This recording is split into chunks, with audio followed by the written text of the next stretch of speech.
People are asking the question, why should I buy a 406 megahertz PLB as opposed to carrying my cell phone, a satellite phone? Will my GPS work? Or even these new satellite messaging devices. What's the difference? We get that question frequently. The problem is that all of these devices are really designed and intended for some other use. A PLB is a device of last resort that was designed, the entire system was designed and conceived by the search and rescue community around the world to be a dedicated device of last resort that will work when all other means of self-rescue have been exhausted. Let's talk about what happens when you push that button. The first thing that happens is we turn on the GPS receiver inside the beacon and we begin acquiring GPS data from the GPS satellite system, which is a separate system. Those GPS coordinates, when available, are incorporated into the signal, and that 406 megahertz signal goes blasting at 5 watts through tree canopies, meteorological activity, whatever, into outer space to 2 different satellite constellations. The first of those 2 search and rescue satellite systems is called the LEOSAR, or the Low Earth Orbit Search and Rescue Satellite System. Every point on Earth, on average, is covered or viewed by these satellites roughly every 90 minutes. And they can locate the 406 megahertz beacon using a phenomenon known as Doppler shift. A lot of people think of this as a form of triangulation, and it is in a way.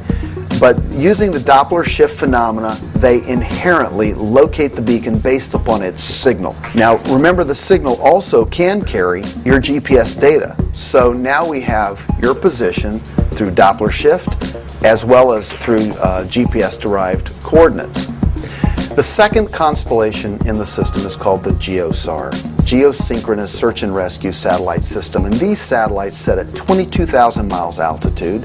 Their orbit of the Earth is once every 24 hours, so their view of Earth is continuous or synchronous. It doesn't change.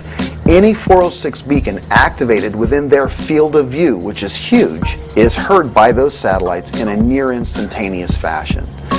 They don't have the ability, like the LEOSAR does, to locate you using Doppler shift or any other technique. But if you have incorporated GPS data into your transmission, then the GEOSAR knows who you are, where you are by virtue of your GPS data.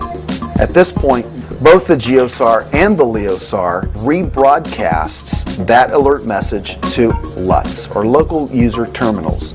The local user terminal forwards the alert message along with the position data to the appropriate MCC, or Mission Control Center. The MCCs are the link in the chain where your registration information resides.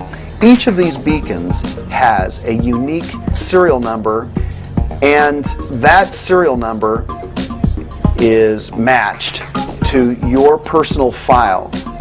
That information is added to the alert message and it is forwarded on to the Rescue Coordination Center. When the RCC receives the alert message from the MCC, it then knows where you are, who you are, and that you're in trouble. It has all of the information. And the RCC coordinates with the local rescue agency and instructs them to begin the process of putting together a rescue party.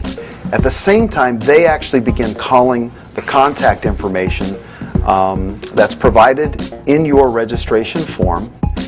And as soon as the rescue agency can organize the rest of the details of the rescue party, they hit the ground running. And they use the 121.5 megahertz homing signal in the beacon to actually come to your location. So in every one of these beacons, there is a built-in multiple levels of redundancy to ensure that they work when you need them most.